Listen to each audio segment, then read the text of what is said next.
Good evening, guys. This is Market Matters. She's Nadia Hassan and I'm Charlotte Chong. Oui. Nadia, KLCI dropped 0.88% or 14.62 points to about 1,653.18 points. It's roughly the same benchmark that we saw in the beginning of the year, January 1st. Yeah, so the funny thing is, you weren't around last Friday, but Suhi and I were. And you should have seen the market last Friday. In the last couple of hours of trading, boom, 32 points. It went down. Yeah, no, it went up at the end of last week. It boom, 32 point up because I actually suppose the ringgit actually improved and there was this whole, our dear PM Najib was cleared, etc., etc. So yes, the market actually jumped. So I'm kind of not surprised to see the correction come down because, of course, yesterday was a holiday for the market. That's why we didn't have a show. But yeah, maybe this is just people correcting or locking in positions because, of course, next weekend is a long weekend. So probably there's some profit taking in the market today. Top losers include mostly plantation stocks, Genting Plantations, Sime Darby and KLK.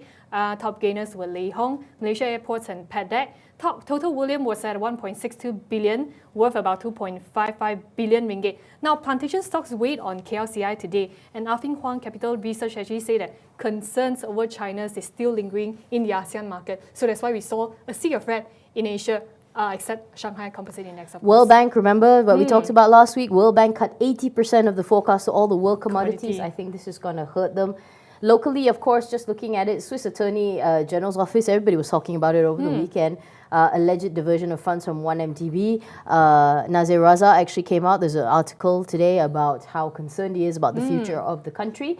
Like you said, the entire Asian markets were very red today. Nikkei down 0.64%. Shanghai, like you said, bucked the trend, but only 2.26%. I think, again, locking down positions because Chinese New Year is going to be a long holiday and nobody's going to care. They're going to be way too drunk to remember. All right, let's move on to Hotstocks today. We have top Glove Corp Bhd. It went up 6.27% to close at 5 ringgit 76 cent today. It's the world's largest rubber glove manufacturer. And I like this company because they focus solely on rubber glove segment.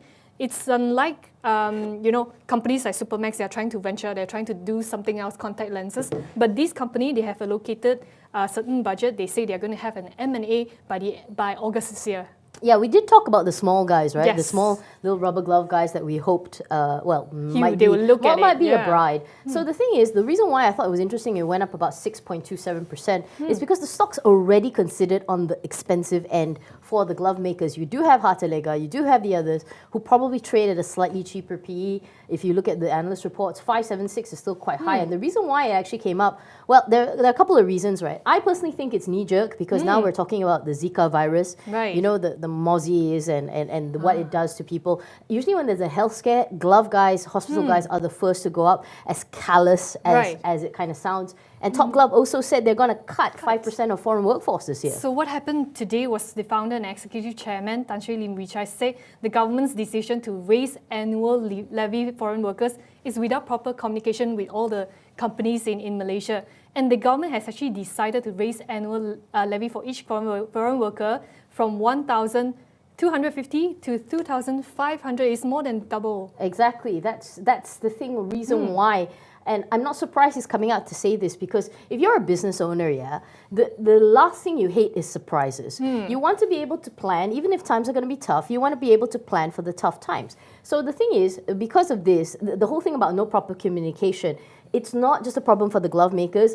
The guys who are heavy on gas also say it's the same thing. They do say that why not, you give us a certain, a certain time frame, etc., etc. So yeah, this is going to be tough, and I wonder if it's going to put them to I don't think it's going to put the growth to a screeching halt, but definitely if they do, even if they do cut for 5%, I'll be so curious to see what their OPEX is. They have about 6,000 to 7,000 foreign labours in the country, but I think generally investors reacted positively on the stock, and in the stock actually went up today 6.27%. Well, if you had earnings like that, 164% up on the bottom line, simply because, like I said, USD, and of course in USD and raw material costs, they have good numbers too. We'll see how this actually works for them. All right, that's all we have today for Hotstocks and Market Red. Thank you for watching.